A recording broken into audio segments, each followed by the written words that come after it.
معزز و مقتدر علماء ذوی احترام، حاضرین اہل سنت و جماعت، السلام علیکم ورحمۃ اللہ وبرکاتہ۔ الحمد للہ الحنان المنان الذي خلق الانسان وعلمه البیان، والصلاة والسلام على رسوله سید الانس والجان وعلى آلہ واصحابہ ذوی الخیر والاحسان، اما بعد فاعوذ باللہ من الشیطان الرجیم، بسم اللہ الرحمن الرحیم۔ من یطع الرسول فقد اطاع اللہ، صدق اللہ مولانا العظیم۔ بارگاہ رسالت مآب صلی اللہ علیہ وسلم میں ایک بار درود پاک کا نذرانہ پیش کریں۔ اللہم صلی علی سیدنا محمد وعلی آل سیدنا محمد وبارک وسلم۔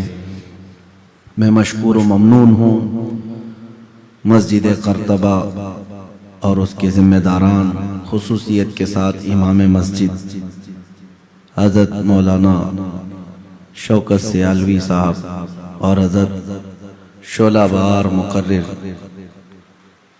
مولانا غفران صاحب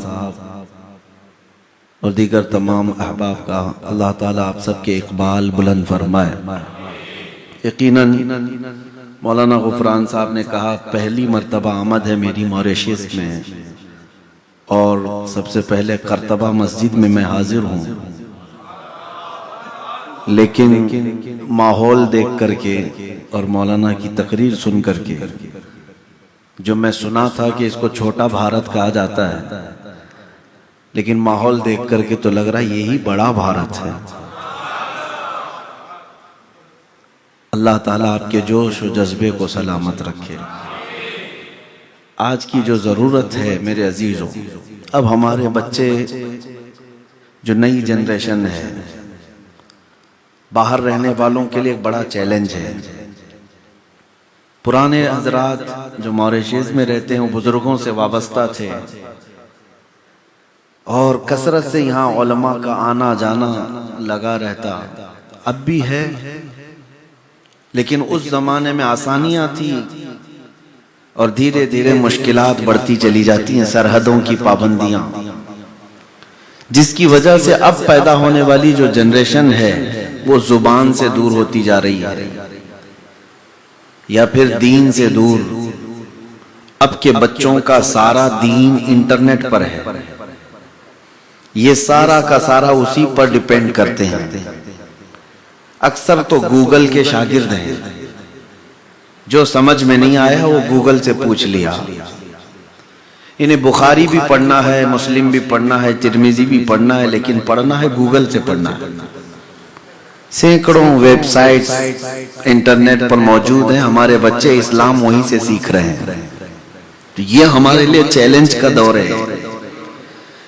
یہ وہی دور ہے جس کے بارے میں میرے آقا صلی اللہ تعالی علیہ وسلم نے ارشاد فرمایا تھا کہ میری امت پر ایک ایسا وقت آئے گا کہ ایمان بچانا اتنا مشکل ہو جائے گا جیسے ہتھیلی میں آگ کا انگارہ لے کر کھڑا ہونا مشکل ہے۔ یہ وہی دور ہے۔ اور ایک حدیث پاک ہے، میرے آقا صلی اللہ علیہ وسلم ارشاد فرماتے ہیں کہ صبح مومن ہوگا، شام میں کافر ہو جائے گا۔ شام میں مومن سوئے گا، صبح کافر اٹھے گا۔ قیامت کے قریب وہ دور، وہ چیلنجز بھرا ہوا دور یہی ہے۔ یہاں پوری دنیا نے مل کر کے جو ہمارے اوپر کوشش کی ہے وہ کیا ہے؟ آپ کے نعرے نہیں چھین سکی آج تک، آپ کے عشق رسول کو نہیں چھین سکی، لیکن انہیں پتا ہے ڈائریکٹ ہم ان سے کوئی چھین نہیں سکتے۔ میاں مسجد نہیں چھین پاتے، دین ایمان بات کی بات ہے، لیکن طریقہ کار الگ ہے۔ چوہا ڈائریکٹ پورے گھر کو نہیں کھاتا، پہلے وائرنگ کو کاٹتا ہے۔ جو گیس کی پائپ لائن ہو یا کرنٹ کے تار ہو، چوہا تھوڑا سا کاٹتا ہے، اور اگر اس کو کوئی ہلکا سمجھ لے کہ چوہا تھوڑا سا وائر ہی تو کاٹا ہے. نہیں میاں، وہ تو پورے کرنٹ کی تار کو کاٹ دیا. تمہارے گھر میں روشنی آئے گی کیسے جب تار ہی کٹ جائے گا؟ تو آج جو دنیا کاٹ رہی ہے وہ ڈائریکٹ تم پر حملہ آور نہیں ہے، تمہارے بچوں کے یہی چھوٹے چھوٹے جو تار مدینے سے جڑے ہیں اس کو کاٹا جا رہا ہے. ہماری نئی جنریشن اس کے لیے آج سب سے بڑی ذمہ داری، میں پہلے خطاب میں آپ سے یہ کہنا چاہتا ہوں، سب کھو جائے، تمہاری زبان چلی جائے، تمہارے گھر لٹ جائیں، سب برداشت کر لو، لیکن اپنے بچوں کے سینوں سے عشق رسول جانے نہ دو. میرے آقا صلی اللہ علیہ وسلم کی محبت ہمارے سینوں سے جانے نہ دو. اور اس کی سب سے بڑی ذمہ داری بچوں پر یا صرف امام پر نہیں، ہر ماں اور ہر باپ پر ہے. تمہاری تربیت پر ڈیپینڈ کرتا ہے. ایمان جتنا مضبوط ہوگا اتنی ہی تمہارے لیے چیلنجز بھی آئیں گے، لیکن اللہ کی مدد کا وعدہ قرآن میں ہے. رب تعالیٰ فرماتا ہے کان حقا علینا نصر المؤمنین. اللہ فرماتا ہے ہم نے اپنے اوپر لازم کر لیا ہے، یہ اللہ کا فرمان ہے، ہم نے اپنے اوپر لازم کر لیا ہے کہ مدد کریں گے تو ایمان والوں کی کریں گے. کس کی مدد ہوگی؟ ایمان والوں کی. ایمان والا کسے کہتے ہیں؟ داڑھی والا، ٹوپی والا، جبے والا. ایمان والا کون ہے؟ سرما لگانے والا، عطر لگانے والا، گوشت کھانے والا؟ کیا ایمان والا؟ ایمان والے کی علامت ہے کیا؟ اللہ فرما رہا ہے کہ ایمان والوں کی مدد کریں گے. تو ایمان والا ہے کون؟ مجھ سے کیا پوچھو گے، مولانا سے کیا پوچھو گے، ہو سکتا ہے سب کی ڈیفینیشن بدل جائے. چلو صاحب ایمان خود رسول اللہ سے پوچھتے ہیں، جن کے ذریعے سے پوری کائنات کو ایمان ملا، انہی سے پوچھتے ہیں ایمان کیا ہے.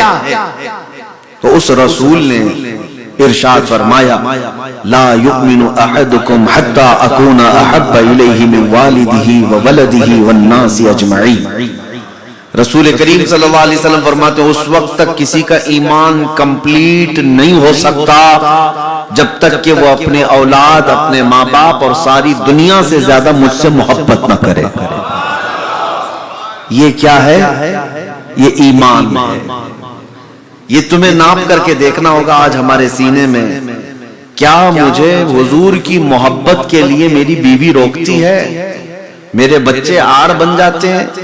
میری دکان، میرا مال، میری تجارت رکاوٹ بنتی؟ اگر رکاوٹ بن رہے ہیں تو گویا کہ تمہارا ایمان کمپلیٹ نہیں ہے. پھر اللہ کی مدد کا انتظار کیوں کر رہے ہو؟ جب تک ایمان کمپلیٹ نہیں، مدد کا انتظار کیوں کر رہے ہو؟ کچھ لوگ سوال کرتے ہیں کہ وہ 313 نہتے صحابہ بدر کے میدان میں اترے تھے تو اللہ نے 5000 فرشتے ان کے لیے اتار دیے. جنگ بدر میں 5000 فرشتے اللہ نے مدد کے لیے اتارا، لیکن تم خالی یہ دیکھتے ہو کہ وہ 313 تھے، ان کے لیے مدد کے لیے اتارا گیا. آپ کو یہ نہیں معلوم کہ وہ 313 کیسے میرے مصطفیٰ کریم صلی اللہ علیہ وسلم کے وفادار تھے. آج بھی جاؤ، آج کے ترقی یافتہ دور میں حج یا عمرہ اللہ سب کو نصیب فرمائے. مدینہ طیبہ سے جب آپ بدر کی زیارت کے لیے جاتے ہیں، گئے ہوئے لوگ ہوں گے 160 کلومیٹر مدینے سے بدر جانے کا، پہاڑوں کا راستہ ہے. اب تو روڈ بن گئے، اے سی بس میں بیٹھ کر کے جاتے ہیں، ٹوٹل اے سی میں بیٹھ کر کے ذرا دروازہ کھلے تو 50 ڈگری کی گرمی آتی ہے. ایسے میں آپ کو 2 گھنٹے بیٹھ کر کے جانا آج مشکل ہے. میں اس دور کی بات کر رہا ہوں جو 1400 سال پہلے نبی پاک صلی اللہ علیہ وسلم نے ایک آواز دی تھی مدینے میں، چلو. وہ صحابہ پیروں میں چپل بھی نہیں ہے، چل پڑے تھے. کسی کے ہاتھ میں تلوار اور ہتھیار بھی نہیں ہے، چل پڑے تھے. پورے صحابہ میں کتنے گھوڑے تھے، کتنے اونٹ تھے، سب کے پاس سواریاں نہیں تھی، پیدل چل کر کے گئے. آج اگر عرب کی سرزمین پر 160 کلومیٹر تم چل کر کے دکھاؤ، پیروں میں آبلے پڑ جائیں گے، تمہارے پیر جل جائیں گے. اس وقت چھاؤں لینے کے لیے بیچ میں ایک درخت بھی نہیں، صحرا، پہاڑیوں کا راستہ، کوئی سواری نہیں. اور جب وہ بدر کے میدان میں پہنچے تھے تو بھوکے اور پیاسے.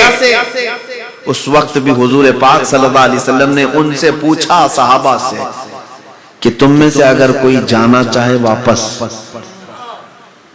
تو تمہارا کیا مشورہ ہے؟ حضرت مقداد بن اسود کھڑے ہوتے ہیں، کہتے ہیں یا رسول اللہ، ہم بنی اسرائیل نہیں ہیں، ہم امت محمدیہ ہیں. اے اللہ کے رسول، اب یہاں سے پیچھے ہٹنے کا کوئی سوال نہیں، جہاں آپ کا پسینہ گرے گا ہمارا خون گرے گا. یہ جو وفاداری تھی، یہ اپنے رسول کریم صلی اللہ تعالی علیہ وسلم کے لیے جو محبت تھی. اور جب وہ میدان میں اترے تو اللہ نے ان کی آزمائش کے بعد 5000 فرشتے ان کے لیے اتارے تھے. مدد آج بھی آئے گی، آج بھی آئے گی. ایمان تو کمپلیٹ ہو جائے، ایمان تو مکمل ہو جائے. جب تمہیں رسول پاک صلی اللہ علیہ وسلم کا واسطہ دیا جائے، حضور کی سنتوں کا واسطہ. لوگ یہ سوچتے ہیں اگر حضور کی سنت پر عمل کروں گا تو دنیا چھوٹ جائے گی، میری نوکری چھوٹ جائے گی، لوگ مجھے کیا بولیں گے، داڑھی ٹوپی والا. تمہیں جب رسول کریم صلی اللہ علیہ وسلم سے اتنی محبت ہے نہیں تو پھر ایمان کمپلیٹ نہیں ہوا. کوئی دنیا کی چیز تمہیں روکنا نہیں چاہیے میرے آقا صلی اللہ علیہ وسلم کی وفا سے. حد تو یہ ہے میرے عزیزو، صحابہ کا جو ایمان تھا وہ کیسا تھا جانتے؟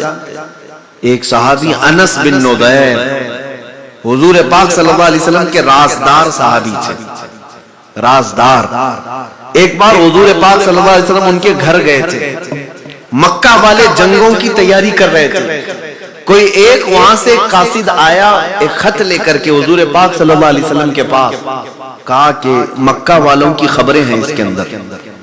نبی پاک صلی اللہ علیہ وسلم نے انس بن نضیر جو سامنے تھے ان سے کہا پڑھو. انہوں نے خط کھولا اور پڑھ کر کے سنایا مکہ والے کیا کیا جنگ کی تیاری کر رہے ہیں. پھر خط بند کر دیا گیا. رسول پاک صلی اللہ علیہ وسلم نے انس بن نضیر سے کہا یہ میرا راز ہے، تو اس کی حفاظت کرے گا، یہ کسی کو معلوم نہیں ہونا چاہیے، تمہارے اور میرے بیچ میں یہ خبر ہے. انہوں نے سینے سے لگا لیا، کہا یا رسول اللہ جان چلی جائے مگر یہ راز نہیں نکلے. جیسی حضور پاک صلی اللہ علیہ وسلم گھر سے باہر گئے، توجہ سے سنو، انس بن نضیر کی بیوی جو گھر کے اندر تھی باہر آئی اور اپنے شوہر سے پوچھنے لگی، انس بن نضیر سے، اے میرے شوہر، حضور پاک صلی اللہ علیہ وسلم گھر میں آئے تھے، کیا بات چیت کر رہے تھے آپ؟ انہوں نے کہا تم کو اس سے کیا مطلب؟ جبکہ انس بن نضیر اپنی بیوی کو بہت چاہتے تھے. یہاں امتحان ہے، بہت پیار کرتے تھے اپنی بیوی سے، لیکن جب اس خاتون نے، بیوی نے پوچھا کہ کیا بات ہو رہی تھی آپ کی، کہا کہ مجھ سے تمہیں کیا مطلب، وہ میرا اور رسول اللہ صلی اللہ علیہ وسلم کے بیچ کا معاملہ ہے، تم اپنا کام دیکھو. اس خاتون نے، بیوی نے کہا ہنس کر کے، انس بن نضیر تم مجھ سے چھپا رہے ہو، میں نے ساری بات سن لی. مکہ سے خط آیا ہے، جنگوں کی تیاری ہو رہی ہے اور تم نے پڑھ کر کے رسول اللہ کو سنایا. اتنی بات سننی تھی کہ انس بن نضیر نے اپنی بیوی کی گردن پکڑ لی، گردن پکڑ لی اور کہا میں اس وقت تک نہیں چھوڑوں گا جب تک رسول اللہ کا آرڈر نہیں آ جاتا. کہیں ایسا نہ ہو کہ میں خیانت میں مبتلا ہو گیا، میں نے بتایا تو نہیں لیکن تو نے خود سن لیا، لیکن تیرا معاملہ میں حضور کے پاس لے کر چلوں گا. ایک طرف اپنی محبت ہے، بیوی کی محبت ہے، ایک طرف رسول اللہ کی ذات ہے. یہی امتحان کی گھڑی ہے. دنیا تمہیں ایسے کئی موقع لائے گی کہ تم کس کو چوز کرتے ہو، کس کو لائک کرتے ہو، کس کو پسند کرتے ہو. وہ اپنی بیوی کی گردن پکڑے ہوئے حضور پاک صلی اللہ علیہ وسلم تک لے کر کے آئے.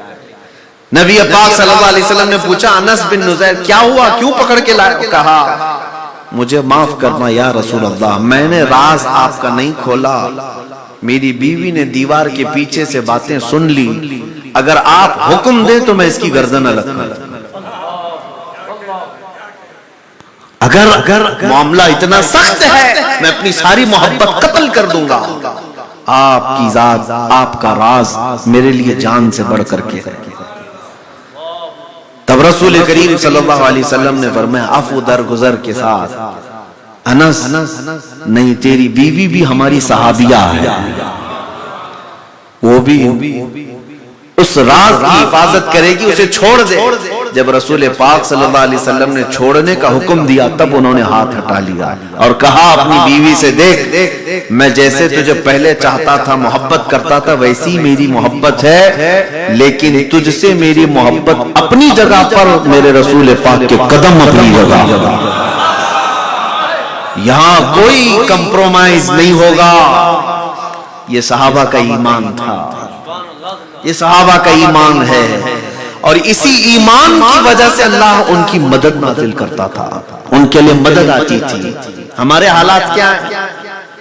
ہمارے حالات، ہم تو موقع کے حساب سے حضور کو چاہنا چاہتے ہیں، ہمارے پاس ٹائم ملے تو حضور کو یاد کریں گے۔ میرے عزیزو، خیراتی ٹائم لے کر کے رسول پاک کو یاد کریں گے۔ میں ہمارے ہاں ممبئی کی سرزمین پر محفل رکھتا تھا ہر بدھ کے دن، ویڈنسڈے کو۔ اس کی ایک وجہ تھی، اس ویڈنسڈے کو کیوں ہم محفل رکھتے تھے؟ بہت سارے لوگ کہتے سیٹرڈے سنڈے چھٹی ہوتی ہے، سیٹرڈے کو محفل ہونی چاہیے۔ میں یہ چاہتا تھا کہ کوئی چھٹی والا خیراتی دن لے کر کے نہ آئے، میرے آقا آئے تو قربانی دے کر کے آئے، کیونکہ اللہ کے حبیب صلی اللہ علیہ وسلم کی زندگی ہم نے پڑھا، انہوں نے ہمیں جو یاد کیا وہ اپنی چھٹی کے وقت میں یاد نہیں کرتے تھے، اپنے سونے کا بستر چھوڑ کر کے امت کے لیے کھڑے ہو جاتے تھے۔ وہ رسول پاک صلی اللہ علیہ وسلم۔ حضرت عائشہ صدیقہ فرماتی ہیں، بتاؤ میرے عزیزو، جب رات کا وقت ہو جائے، ابھی میں آپ کے گھر جا کر رات کے 2 بجے آپ کو اٹھاؤں، بہت برا لگے گا کہ کوئی وقت ہے کہ نہیں آپ کے پاس؟ ہم سے یہی آپ کہیں گے، کوئی وقت ہے کہ نہیں؟ اگر کوئی پروگرام بھی زیادہ لمبا ہو گیا تو سب پریشان بھی ہو جائیں گے، سب سونا ہے، صبح جانا ہے، سب ٹھیک ہے، اچھی بات ہے۔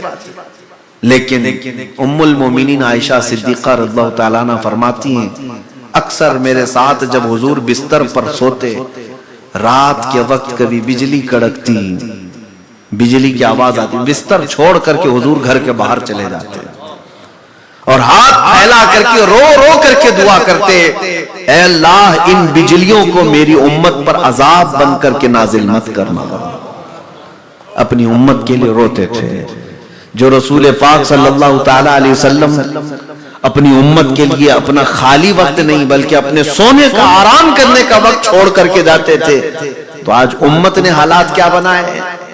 ہم کو فری وقت چاہیے اس رسول پاک کو یاد کرنے کے لیے۔ ہمارے حالات یہ ہیں کہ اگر کوئی دقت نہیں ہے تو ہم سنت پر عمل کریں گے، دقت ہے تو سنت ایک طرف، نوکری اپنی جگہ۔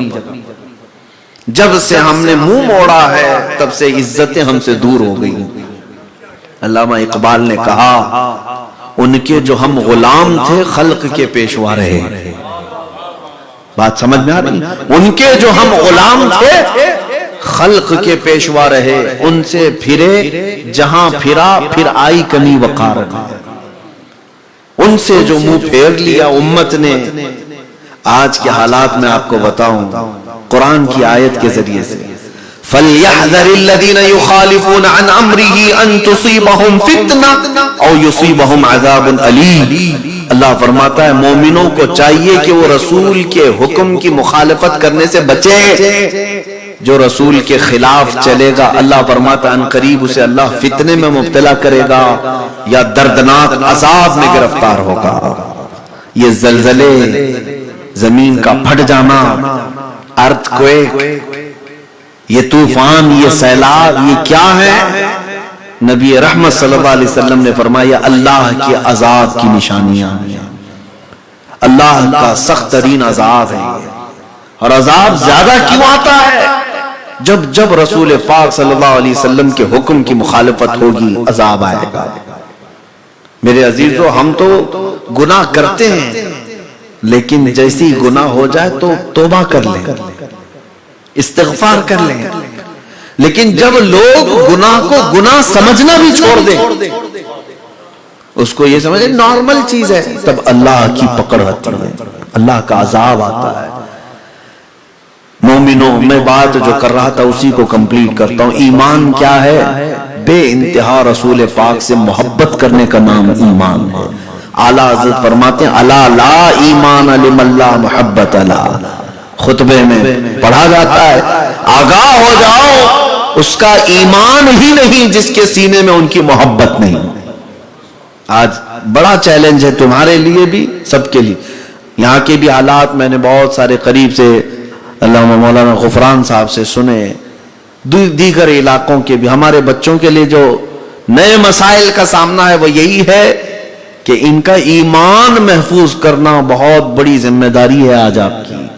ان کا عقیدہ مضبوط کرنا آپ کی بڑی ذمہ داری ہے۔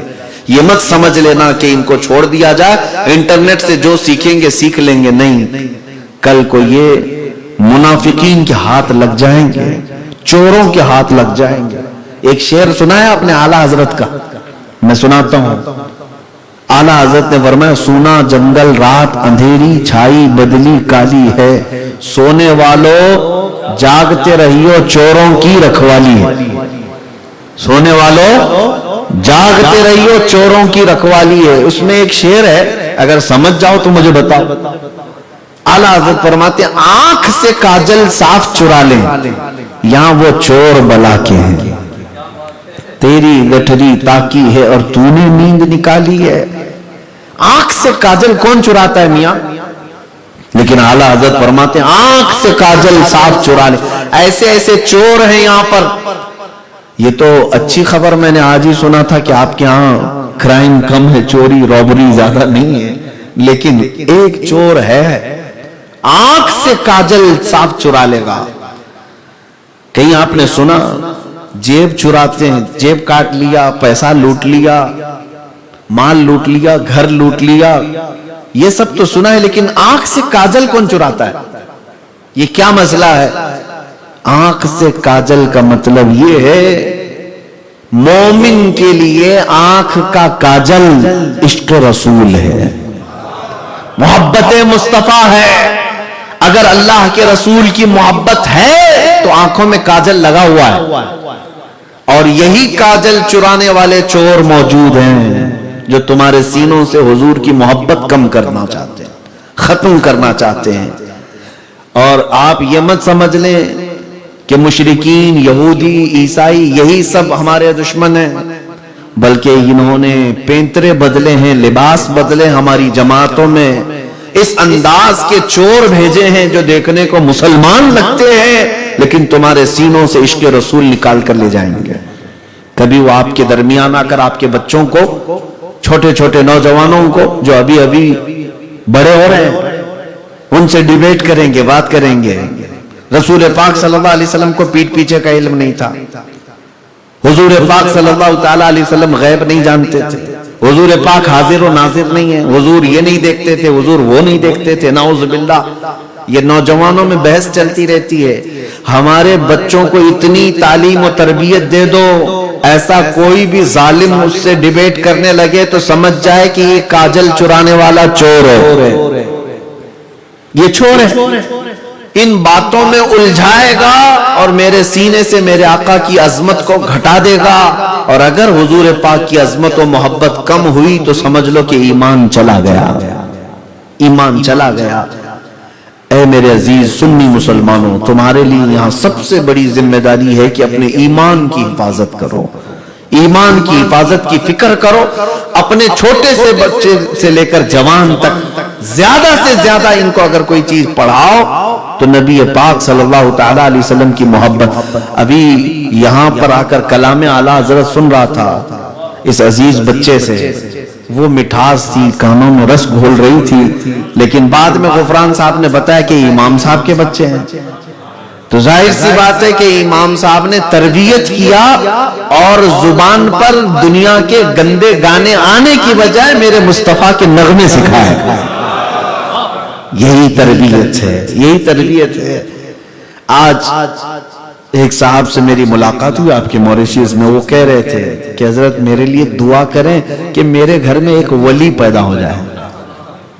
کہا خواہش تو بہت اچھی ہے، میرے گھر میں ایک ولی پیدا ہو جائے، بڑی خوشی ہے، نیت اچھی ہے، لیکن ولی کوئی گنے کی کھیت میں نہیں پیدا ہوتا، اور نہ ہی ولی بارش کے ٹائم پہ برس جاتا ہے، نہ ہی زمین سے نکلتا ہے۔ ولی کسی کے گھر میں پیدا ہو تو ماں فاطمہ زہرا جیسی تربیت کرے اور باپ حیدر کرار جیسی تربیت کرے، پھر بیٹا دیکھو ولی پیدا ہوگا۔ آپ کو پتہ ہے سلطان الاولیاء سیدنا غوث العظم دستگیر رضی اللہ تعالیٰ عنہ، غوث پاک، غوث اعظم، ہاں پوری دنیا کے ولی، 4 قطب میں بڑے قطب، سب جانتے ہیں نا غوث پاک کو، نعرہ تو لگاتے یہاں بیٹھ کر کے یا غوث اعظم، ہاں، لیکن آپ کو پتہ ہے ماں اور باپ کس طرح سے تربیت کی ہے؟ جب تمہارے گھر کے حالات اتنے اچھے ہوں گے تو غوث و خواجہ پیدا ہوں گے۔ باپ ابو صالح موسیٰ جنگی دوست، ان کا حال یہ تھا کہ ایک سیب کھا لیا تھا انہوں نے، ایک سیب، وہ بھی پورا نہیں، آدھا سیب کھایا چلتے ہوئے ایک نہر میں، تو ان کو لگا کہ میں بغیر اجازت کھا لیا، مالک کے مکان سے مجھے اجازت لینی چاہیے تھی۔ یہ باغیچے یا درخت کے مالک سے گئے، باغیچے کے مالک سے کہا مجھے معاف کر دو کہ میں آدھا سیب آپ کی اجازت کے بغیر کھا لیا۔ آج کس کو احساس ہوتا ہے؟ جو ملا سب کھا لیا۔ جس سے حلال و حرام کی تمیز ہو اور آخرت کا خوف ہو وہ ڈرتا ہے ایک دن کا کھانے سے بھی۔ تو جو باغیچے کے مالک تھے انہوں نے دیکھا کہ یہ اتنا سیدھا نوجوان کھا لیا، راستے میں پڑا ہوا سیب تھا لیکن معافی مانگنے آیا، تو انہوں نے کہا ایسے نہیں معاف کروں گا، میرے باغیچے کی رکھوالی کرنی پڑے گی۔ رکھ لیا اپنے باغیچے میں اور اتنی امانت داری کے ساتھ باغیچے کی حفاظت کرتے رہے۔ پھر وہی باغیچے کے مالک انہوں نے کہا کہ میں اپنی بیٹی تمہارے ساتھ نکاح میں دینا چاہتا ہوں، اور وہ بیٹی کے بارے میں بتایا تمہیں کرنا پڑے گا، وہ لولی ہے، لنگڑی ہے، اندھی ہے، بہری ہے۔ اس نوجوان ابو صالح موسیٰ جنگی دوست نے کہا منظور ہے، میں نے آدھا سیب جو کھایا، قیامت کے دن جو سزا ملے گی اس سے بہتر ہے یہاں جو مل جائے میں قبول کرتا ہوں۔ شادی بھی ہوئی، لیکن نیک و صالح خوبصورت خاتون گھر میں آئی، اور وہ بھاگ کر کے باہر آئے، اپنے سسر سے کہا جو باغیچے کے مالک تھے، آپ نے کہا تھا معذور لڑکی ہے، یہ تو اچھی ہے۔ سسر نے کہا بھولے بھالے نوجوان کتنا سیدھا ہے تو، میں نے اپنی بیٹی کی تعریف میں کہا تھا کہ میری بیٹی زندگی بھر کبھی حرام کو دیکھی نہیں ہے، اس لیے اس کو میں نے اندھی کہا، وہ حرام سنی نہیں ہے اس لیے بہری کہا، وہ کبھی حرام کو پکڑی نہیں ہے، چھوئی نہیں ہے اس لیے میں نے اس کو لولی کہا۔ اللہ تعالیٰ نے ایسی خاتون، ایسی نیک و صالح خاتون ابو صالح موسیٰ جنگی دوست کو نکاح میں دیا۔ اب مجھے بتاؤ ماں اور باپ جب اتنے نیک اور پرہیزگار ہو تو بیٹا شیخ عبد القادر جیلانی کیسے نہیں بنے گا؟ آج تمہارے تربیت کی ضرورت ہے بچوں کی۔ میں پھر وہیں آتا ہوں، ایمان ان کے دلوں میں کیسے آئے گا؟ ان کو انٹرنیٹ کے حوالے مت چھوڑنا، بلکہ جب آپ کے پاس وقت ملے رات کے وقت اپنے بچوں کو لو۔ اگر یہ ایئر فون لگا کر کے گانے سن کر کے سوتے ہوں تو نکال پھینکو، کیونکہ حدیث پاک میں ہے گانے نفاق پیدا کرتے ہیں۔ گانا کثرت سے سننا آدمی منافقت کی طرف چلا جاتا ہے، اس کے دل میں کفر آنے لگتا ہے۔ گانوں کی کثرت، گانے باجے سننے والے زنا کی طرف جاتے ہیں، ان کے بے حیائیاں بڑھتی چلی جاتی ہیں، وہ آدمی بے حیا ہو جاتا ہے، شرم و حیا نکلنے لگتی ہے۔ ان نوجوان بچوں کو اس سے آزاد کرو اور ان کو یہ تربیت دو، بیٹا آج سے ماحول یہ بنا میں سو جاؤں یا مصطفیٰ کہتے کہتے، کھلے آنکھ صلی اللہ کہتے کہتے۔ جب یہ تربیت ہوگی تو اس بچے کی آنکھوں میں حضور کی محبت کا نور آئے گا، اور یہ جہاں سے گزرے گا عشق رسول کی خوشبو پھیلاتا ہوا جائے گا۔ آج ایمان کی ضرورت ہے۔ میں پھر آتا ہوں، ایمان نبی پاک صلی اللہ تعالی علیہ وسلم کی بارگاہ میں اپنے آپ کو سپرد کر دینا، اپنے آپ کو حضور کے حوالے کر دینا، ایک اور حدیث میں آپ کو سناتا ہوں، لا یؤمن احدکم حتی یکون ہواہ تبعا لما جئت بہ، او کما قال رسول اللہ صلی اللہ علیہ وسلم۔ اللہ کے حبیب صلی اللہ علیہ وسلم فرماتے ہیں تم میں سے اس وقت تک کسی کا ایمان کمپلیٹ نہیں ہو سکتا جب تک وہ اپنی خواہشات کو میری مرضی کے مطابق نہ بنائے۔ حضور کی خواہش کے مطابق اپنی خواہشات نہیں کرو گے، ایمان نہیں ہے۔ تمہیں اپنی لائف اپنی چوائس سے نہیں جینا ہے، اپنی لائف رسول اللہ کی پسند سے جینا ہے، تب جا کر کہ تمہارا ایمان کمپلیٹ ہوگا۔ تم اپنے دل سے مت پوچھنا کہ مجھے کیا کیا اچھا لگتا ہے، بلکہ مدینے والے سے پوچھو آپ کو کیا اچھا لگتا، آپ کو کیا اچھا لگتا ہے۔ اس کو مرشد گرامی حضور تاج الشریعہ رحمت اللہ تعالی علیہ نے فرمایا، زندگی یہ نہیں ہے کسی کی کسی کے لیے، زندگی ہے نبی کی نبی کے لیے۔ نہ سمجھ مرتے ہیں زندگی کے لیے، جینا مرنا ہے سب کچھ نبی کے لیے۔ اور اعلیٰ حضرت کیا فرماتے ہیں؟ اعلیٰ حضرت فرماتے ہیں یا رسول اللہ، دہن میں زبان تمہارے لیے، بدن میں ہے جان تمہارے لیے، ہم آئے یہاں تمہارے لیے، اٹھے بھی وہاں تمہارے لیے۔ زندگی یہ ہے، جب تک آپ اپنے آپ کو رسول پاک صلی اللہ علیہ وسلم کے حوالے نہیں کرو گے اپنے دل کو، اس وقت تک ایمان کمپلیٹ نہیں ہوگا۔ اور دل کس کو کہتے ہیں؟ اعلیٰ حضرت فرماتے دل ہے وہ دل جو تیری یاد سے معمور رہا، سر ہے وہ سر جو تیرے نام پہ قربان گیا۔ اگر یہ نہیں ہے تو دل بھی نہیں ہے کسی کے پاس، سر بھی نہیں ہے۔ میں نہیں مانتا، ہاں اگر حضور کی محبت نہیں ہے تو تمہارے پاس دل ہے ہی نہیں۔ بلے شاہ میاں رحمت اللہ علیہ تو فرماتے ہیں کہ اس دل میں جس میں حضور نہیں رہتے، اس دل میں تو کتے رہتے ہیں، ہاں اس میں کتے رہتے ہیں، اس سے بہتر ہے کہ کتا، یہ بلے شاہ میاں رحمت اللہ علیہ فرمایا کرتے ہیں۔ اور سر ہے وہ سر جو تیرے نام پہ قربان گیا۔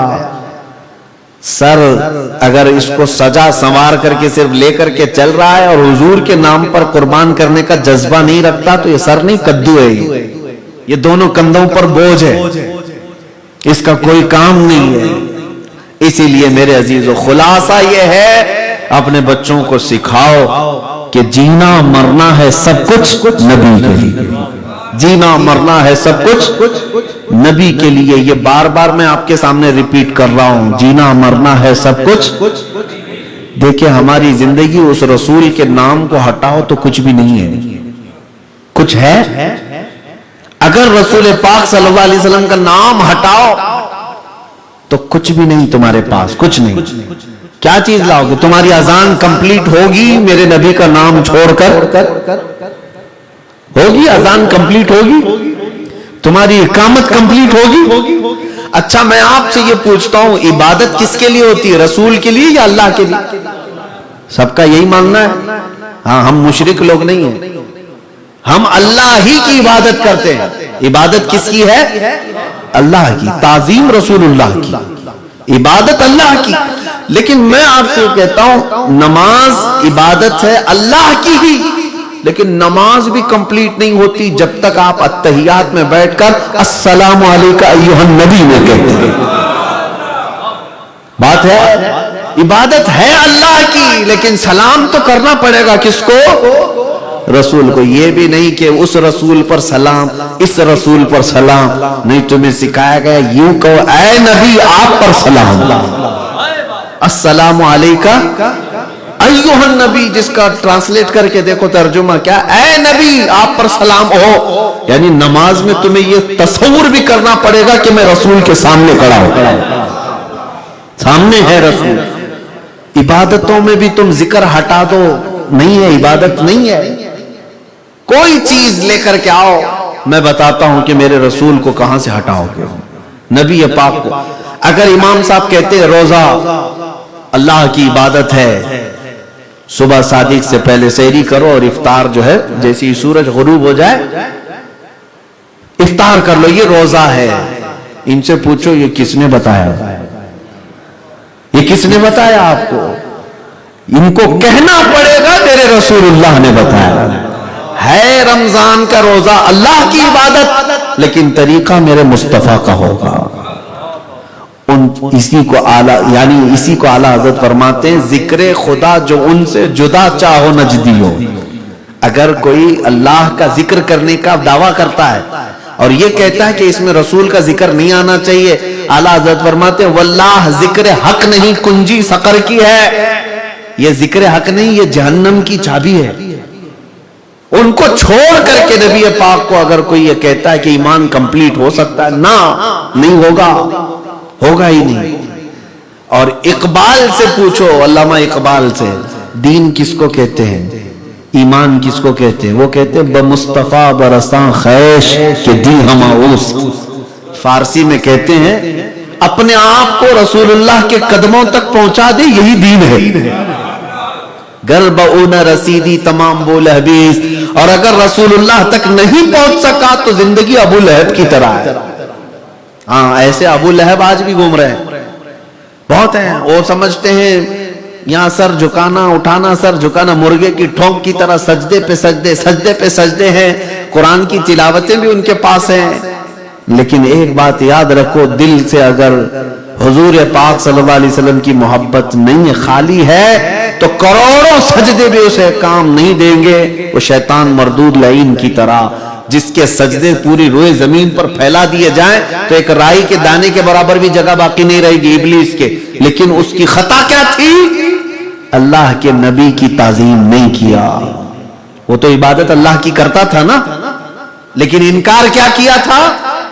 آدم علیہ السلام کو سجدہ نہیں کروں گا. وہ تعظیم تھی، نبی کی تعظیم نہیں کیا. کروڑوں سجدے منہ پر مار دیے گئے، کروڑوں سجدے منہ پر پھینک دیے گئے.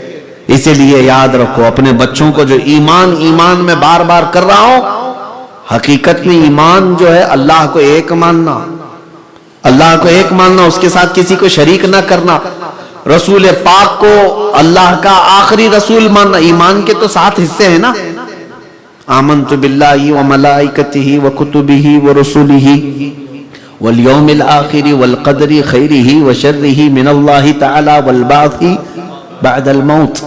ایمان یہ 7 چیزیں اس کے اندر. میں ایمان لایا اللہ پر، اس کے فرشتوں پر، اس کی کتابوں پر، اس کے رسولوں پر، قیامت کے دن پر، تقدیر پر، اور مرنے کے بعد دوبارہ زندہ ہونے پر. یہ 7 چیزوں پر کو ماننے کا نام ایمان ہے. لیکن ان 7 چیزوں میں جو جڑ ہے وہ رسول اللہ کی ذات پر ایمان رکھنا. کیوں؟ یہ بتایا کس نے؟ یہ 7 چیزوں پر ایمان یہ بتایا کون؟ رسول اللہ. ساری چیزوں کی جڑ آپ جائیں. اچھا کچھ لوگ کہتے ہیں ہم کو قرآن سے سمجھاؤ، قرآن سے سمجھاؤ. مکہ مکرمہ میں بیٹھا تھا، ہمارے ساتھی ہے سلفی، وہ مدینہ یونیورسٹی میں پڑھنے والے، جامعہ ازہر سے تعلق تھا. میں ساتھی نہیں کہتا، لیکن ہم سبق لڑتے رہتا تھا ہمیشہ اس بات پر کہ تم لوگ خالی مدینہ مدینہ مدینہ کرتے رہتے ہو، مکہ میں آتے ہو، اللہ کا گھر ہے یہاں پر، خانہ کعبہ ہے. وہ مکہ کا رہنے والے. میں جب گیا تو وہاں آیا، اس نے بہت دیر بحث کی اسی بات پر جو وہاں پر بھی بحث کرتا. ہم نے کہا ٹھیک ہے مکہ مکہ ہی کریں گے. تجھے بتایا کون کہ مکہ عظمت والا ہے؟ تجھے بتایا کون؟ تیرے باپ نے بتایا، امام نے بتایا، کس نے بتایا؟ اور خانہ کعبہ کی عظمت ایسی ہے ویسی یہ کس نے بتایا؟ اچھا چلو عظمت اپنی جگہ پر، خانہ کعبہ کی طرف منہ کر کے نماز پڑھنے کا طریقہ کس نے بتایا؟ کون ہے جو سب کے چہروں کو کعبے کی طرف پھیر دیا؟ کہا محمد رسول اللہ. کہا بس بات اتنی ہے، ہم وسیلے والے ہیں. جس نے ہم کو ساری نعمتیں عطا کی. اعلیٰ حضرت نے اسی لیے فرمایا نا کہ نجدیو کلمہ پڑھانے کا بھی احسان گیا اور تم پر کوئی میرے آقا کی عنایت نہ سہی. نجدیو کلمہ پڑھانے کا بھی احسان گیا. رسول پاک صلی اللہ تعالی علیہ وسلم اگر نہ ہوتے تو نہ ہمیں کعبے کی عظمت معلوم تھی، نہ مکہ، نہ قرآن، نہ اللہ رب العزت کی ذات کا تعارف ہو سکتا. ساری چیزیں اسی لیے میں کہہ رہا ہوں حضور کو ماننے پر منحصر ہے. اگر آپ رسول کو سچا رسول مانتے ہیں تو باقی ایمان پھر آپ کا مکمل ہو جائے گا. پھر آپ قرآن کو بھی مانیں گے, حدیث کو بھی مانیں گے, اللہ کی وحدانیت کو بھی مانیں گے, کعبے کی عظمت کو بھی مانیں گے, جنت و دوزخ کو بھی مانیں گے, حساب و کتاب کو بھی مانیں گے, عرش و کرسی کو بھی مانیں گے, لوح و قلم کو بھی مانیں گے. سب کب مانیں گے؟ جب رسول کو پہلے مان لیں. بین جڑ ہے رسول پاک کی ذات. اسی لیے اپنے بچوں کے دلوں میں سب سے زیادہ اگر کوئی چیز آج آپ کو ڈالنی ہے تو محبت مصطفیٰ. کیوں؟ اگر یہ اہم نہ ہوتا تو دنیا میں بہت سارے علم ہیں, سائنس ہے, میتھمیٹکس ہے, فزکس ہے, جغرافک ہے, الجبرا ہے, لوگ کیمسٹری پڑھ کر کے آگے بڑھتے ہیں. کون کون سے علم, کون کون سے فن دنیا میں نہیں ہے؟ بہت ہے, بہت فن ہے. نبی رحمت صلی اللہ تعالی علیہ وسلم نے جب اپنے صحابہ کو فرمایا کہ اپنے بچوں کو کیا کیا سکھانا ہے تو 3 چیزیں حضور نے فرمایا. توجہ, 3 چیزیں حضور نے فرمایا. علموا اولادکم ثلاث, اپنے بچوں کو 3 چیزیں سکھاؤ. کون کہہ رہا ہے یہ؟ جو پوری کائنات کے استاد ہیں وہ رسول پاک فرما رہے ہیں علموا اولادکم ثلاث, اپنے بیٹوں کو, اپنے بچوں کو 3 چیزیں سکھاؤ. وہ کیا ہے 3 چیزیں؟ نمبر 1 حب نبیکم, سب سے پہلی چیز اپنے نبی کی محبت سکھاؤ. وحب اہل بیتہ, سیکنڈ نمبر پر اہل بیت کی محبت سکھاؤ. یہ میرے آقا نے فرمایا. اور 3rd نمبر پر میرے آقا فرماتے ہیں وہ تلاوت القرآن الکریم, قرآن کریم کی تلاوت انہیں سکھا دو. یہ 3 چیزیں کون کہہ رہا ہے؟ کائنات کے معلم, کائنات کے استاد. مجھے بتاؤ اے میرے عزیزو, سب سے فرسٹ نمبر پر کیا فرمایا میرے آقا نے؟ اپنے نبی کی محبت سکھاؤ. اگر بچے کے اندر یہ آ گئی تو اس کا سارا ایمان محفوظ ہو جائے گا, اس کا ڈگمگ نہیں رہے گا, آئیں کائیں نہیں کرے گا. اپنے رسول پر یقین آ جائے اس کو تو ایرے غیرے نچو کھیرے کو کبھی وہ خاطر میں نہیں لائے گا. یہی کام زندگی بھر اعلیٰ حضرت نے بریلی میں بیٹھ کر کے کیا ہے. پورے لوگوں کو, اس وقت ہندوستان کے حالات کیا تھے؟ ہندوستان میں انگریز تھے اور انگریزوں نے خریدا تھا بہت سارے مولویوں کو پیسہ دے دے کر کے. آج بھی بکتے ہیں, بہت سارے لوگ بکتے ہیں, پیسوں پر بک کر کے اپنا ایمان ختم کرتے ہیں. ایسے بکے ہوئے کئی لوگ تھے اور وہ سب سے بڑا کام کیا کر رہے تھے ہندوستان میں؟ رسول پاک صلی اللہ علیہ وسلم کی عزت پر حملہ کر رہے تھے. آج ایک کافر, ایک مشرک, ایک پجاری, ایک پنڈت جیسے کہہ رہے تھے, میں مولانا سے کہوں گا مسجد میں دوبارہ کبھی اس گندے خبیث کا نام مت لیا کرے, مجھے پسند نہیں. گستاخ رسول. ہاں ہم اشارے سے بولتے ہیں, اس لیے نہیں کہ ڈرتے ہیں, اس لیے کہ ہم زبان ناپاک نہیں کرنا چاہتے. ہاں ہمیں پسند نہیں ہے. ہم جتنی بات کریں گے ہماری زبان میں محمد محمد ہوگا, رسول پاک صلی اللہ علیہ وسلم کا نام. کیوں؟ اس لیے کہ یہ نام ہمارے دلوں میں ایمان پیدا کرتا ہے, ہماری آنکھوں میں نور بڑھاتا ہے اور ہمارے جسموں میں حرارت پیدا کرتا ہے. گندے خبیثوں کا نام نہیں. اس وقت میں جو بات کہہ رہا تھا, یہ پنڈت, پجاری, کافر, مشرک اگر بھونکیں تو مسلمان الرٹ ہو جائیں گے, یہ دشمن ہے. لیکن کوئی داڑھی ٹوپی والا, جبے گبے والا ہی بولنے لگ جائے تو کئی مسلمان بہک جاتے ہیں. کہا اچھا یہ مولانا ایسا بول رہے ہیں, یہ مولانا ایسا بول رہے ہیں, اس میں کئی لوگ گمراہ ہوتے ہیں. ارے وہ بھی تو مولانا ہے, یہ بھی تو مولانا ہے. نوجوانوں, میں آپ سے کہتا ہوں, مولانا کو پہچاننے کا طریقہ داڑھی ٹوپی نہیں, مولانا کو پہچاننے کا طریقہ عشق مصطفیٰ ہے. اگر رسول پاک کی محبت ہے تو پھر وہ تمہارے سر کا تاج ہے, اور اگر حضور پاک کی عظمت اس کے سینے میں نہیں ہے, جتنی لمبی ٹوپی لگائے, جتنی لمبی داڑھی لگائے, وہ تمہارے لیے جوتیوں سے بھی کم درجہ رکھتا ہے. یہی صحابہ کا ایمان تھا, یہی اعلیٰ حضرت نے ہمیں دیا ہے. اور ہمارے مرشد حضور تاج الشریعہ رحمۃ اللہ تعالیٰ علیہ یہ فرماتے تھے, رسول کریم صلی اللہ تعالیٰ علیہ وسلم کے دربار کے سلسلے میں کہ نبی سے ہو جو بیگانہ اسے دل سے جدا کر دے. نبی سے ہو جو بیگانہ اسے دل سے جدا کر دے. پدر مادر برادر جان و مال ان پر فدا کرتے ہیں. باپ ہو ماں ہو مال ہو جان ہو سب رسول اللہ پر. کچھ زرخرید مولوی لوگ وہاں پر ایمان لوٹ رہے تھے ہندوستان میں. آج سے 100 سال پہلے کی بات کر رہا ہوں. ایمان لوٹنے کا کام چل رہا تھا. کیسے کتابیں لکھ لکھ کر کے لوگوں کے دلوں میں حضور کی عظمت کم. میں آپ کو بتاؤں, آپ نبی پاک کا نام آئے تو کھڑے ہو جاتے ہیں کہ نہیں ہوتے؟ سلام کے لیے کھڑے ہوتے. ابھی میں جب حضور کا نام لیتا ہوں تو انگوٹھے چوم کر کے ہم آنکھوں سے لگاتے ہیں کہ نہیں؟ یہ دلوں کے اندر آپ کے محبت ہے اور عظمت ہے. اور اس کے اوپر جب کوئی حملہ کر رہا تھا, ڈاکہ ڈال رہا تھا, نہیں, ان کے لیے کھڑے ہونا جائز نہیں. نبی کا مقام صرف اتنا ہی ہے کہ وہ جیسے بڑا بھائی ہوتا ہے. یہ جب سب کہا جانے لگا, مجھے بتاؤ میرے عزیزو, کیا ایمان محفوظ رہے گا؟ حضور پاک صلی اللہ تعالی علیہ وسلم کی عظمت سینوں میں بالکل کم نہ ہو. تب بریلی کے امام اعلیٰ حضرت امام اہل سنت نے قلم اٹھایا اور کہا, ظالمو تم کہتے ہو رسول کا مقام اتنا ہے اتنا ہے. پھر اعلیٰ حضرت نے پوری دنیا میں ڈنکا بجا کر کے بتایا کہ میرے رسول کا مقام کیا ہے. سرور کہوں کہ مالک و مولا کہوں تجھے, باغ خلیل کا گل زیبا کہوں تجھے, اللہ رے تیرے جسم منور کی تابش ہے, اے جانے جام جانے تجلا کہوں تجھے. تیرے تو وصف عیب تناہی سے ہیں بری, حیران ہوں میرے شاہ میں کیا کیا کہوں تجھے. لیکن رضا نے ختم سخن اس پہ کر دیا, خالق کا بندہ خلق کا آقا کہوں تجھے.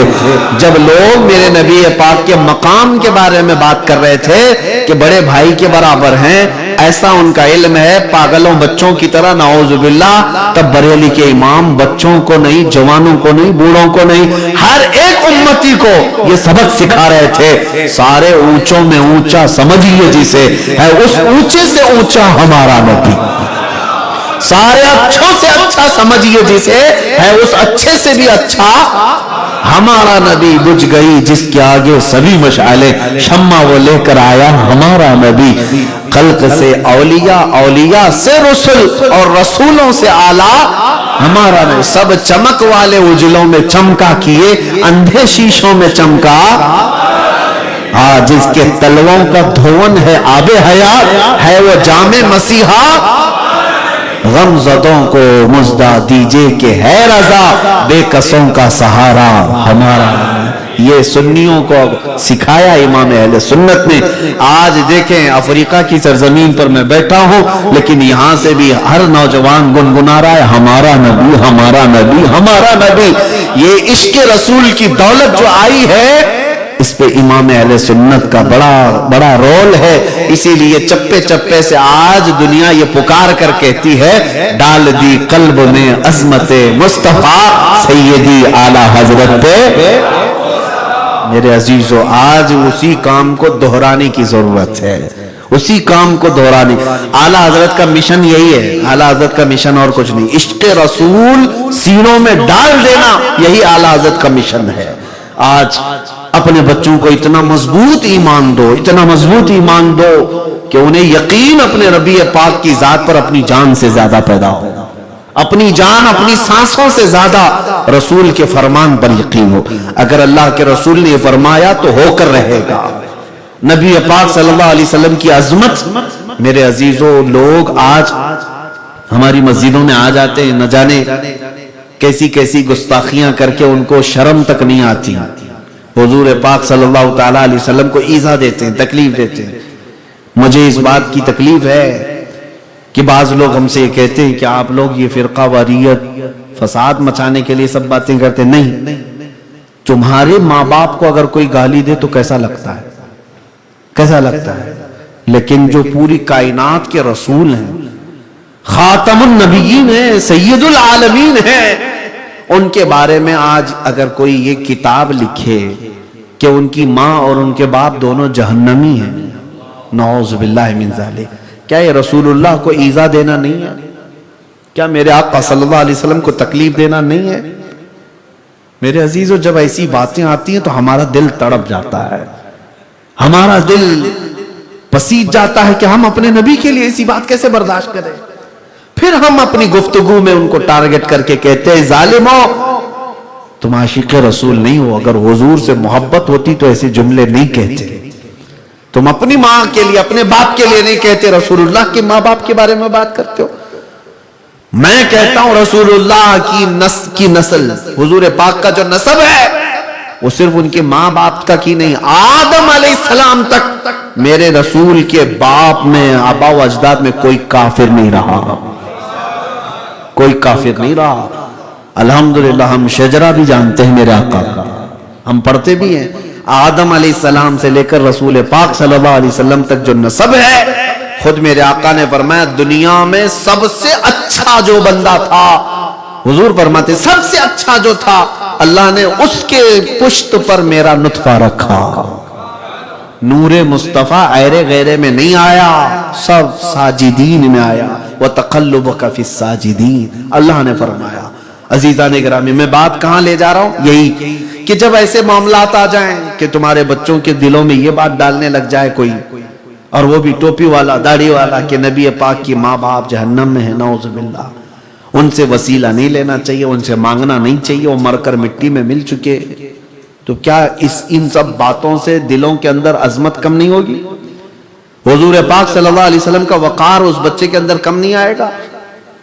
ان تمام ایسی خرافات سے اپنے بچوں کو بھی بچاؤ اور ان کی نحوست سے بچاؤ, ان کی نحوست سے بچاؤ, ایمان خطرے میں آ جائے گا. دیکھو ایک بات یاد رکھو, آپ کو یہ عقیدہ ہے یا نہیں؟ یہ عقیدہ میں آپ سے پوچھ رہا ہوں کہ کل مرنے کے بعد قبر میں رسول اللہ کا سامنا ہوگا کہ نہیں ہوگا؟ ہے نا, فرشتے جو تیسرا سوال کریں گے, کیا کریں گے؟ 2 سوال تو نکل سکتا ہے ہر کوئی, من ربک ما دینک, تیرا رب کون ہے, تیرا دین کیا ہے. تیسرا سوال ما کنت تقول فی حق هذا الرجل, فرمایا کہ رسول اللہ کو دکھا کر فرشتے پوچھیں گے ان کے بارے میں کیا کہتا تھا. یہی سوال میں بہت سارے پھنس جائیں گے. رب کو تو بہت لوگ کہیں گے میرا رب اللہ ہے, دین کے بارے میں کہیں میرا دین اسلام ہے. جب رسول کی بات آئے گی منافق کی زبان نہیں کھل سکتی, منافق کی زبان نہیں کھلے گی.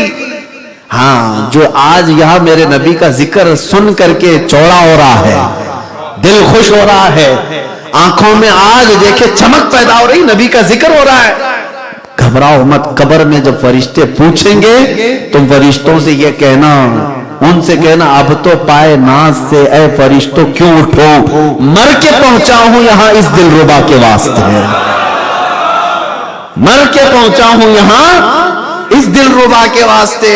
فرشتوں سے یہ کہنا کہ میں تو مرا ہی ہوں اس رسول کو دیکھنے کے لیے. ہاں, اس وقت تمہارا جواب ہوگا کہ کیوں نہیں پہچانتے, ہماری مسجدیں صبح سے لے کر شام تک نماز ہوتی تھی لیکن کبھی مسجد کا دروازہ حضور کو سلام کیے بغیر بند نہیں کیا جاتا تھا. ہمارے مسجدوں سے صلاۃ و سلام کی آوازیں گونجتی رہی, ہمارے گھروں میں نعت مصطفیٰ پڑھا جاتا رہا. یہی چیز ہے, حضور کا سامنا کرنا ہے قبر میں, یہ عقیدہ ہے نا.